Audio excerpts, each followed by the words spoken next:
Are markets getting carried away with just phase one of these trade talks, or trade deal, I should say, or is it really now time to position for progress? I think the best thing you can hope for from this change in tone on the trade negotiations is that this is the end of the period of rising uncertainty.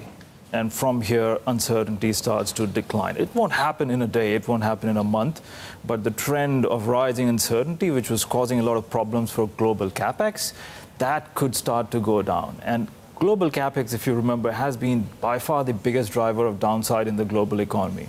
You know, you look at the trade numbers, the tariff numbers per se, the dollar amounts don't add up to a lot, but it's the impact on business confidence that has cratered equities in Asia. And if that starts to improve, then you get a very, very good picture. I mean, this is still yet to be seen whether that's actually the outcome that we'll get. Of course, this is, like you say, just the phase one of the negotiations. Then we get into phase two and phase three. But I do sense that from the U.S. perspective, there is a conscious attempt to move away from tariffs and into other areas. So we've seen Trump talk about technological competition. We've seen some talks about restricting financial capital flows. So that, from Trump's perspective, gives him the same political points, if not more, but without the same kind of economic damage. How much fuel do you think this rally has then? I mean, in terms of, I know it's very hard to put a timetable to this, right? You want specific numbers. I think a 1% plus move today is very reasonable. Right. But looking at our year-end MSCI Asia Japan target is still 650, right, which is about 4 to 5% higher from current levels. So it's not the change of the world. So we still have a lot of things to assess before we make further decisions on upgrading earnings forecast for 2020, for example. Right now, if you look, the good thing that's happening right now is that it's not just the trade that's changing, right? You've had positive news on Brexit, but much more importantly, what we're seeing is that earnings in Asia seem to be turning around.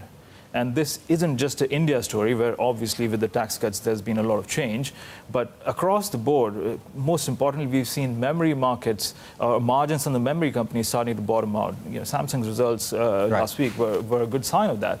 And if we start to see that, that's been one big pain point for Asian earnings, right? And if that goes away, that's great. Capex is another story. If that goes away, that's great. Then you start to see all the policy easing that's been taking place all year, and the impacts are being felt now. Earnings turning around, that will make us much more optimistic. Mixo, does the rotation into value stocks, does that continue?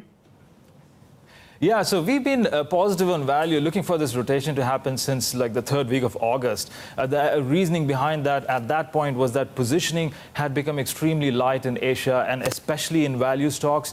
And if you look historically, that has typically tended to promote value rallies. And of course, at that time, valuations in value stocks and just looking at the momentum indicators were very, very extreme. So we thought that there should be some sort of a rally. It happened in the first couple of weeks of September, then it kind of faded away. And the main reason, to my mind, for that fade was simply the fact that we got a patch of very, very bad data, starting with China's macro data, but also going into the U.S. ISM numbers. And now we're starting to see conditions improve again. So the positioning is still quite light. Value stocks are still quite inexpensive. The momentum or the technical indicators are a little bit weaker, but we're starting to see bond yields pick up again.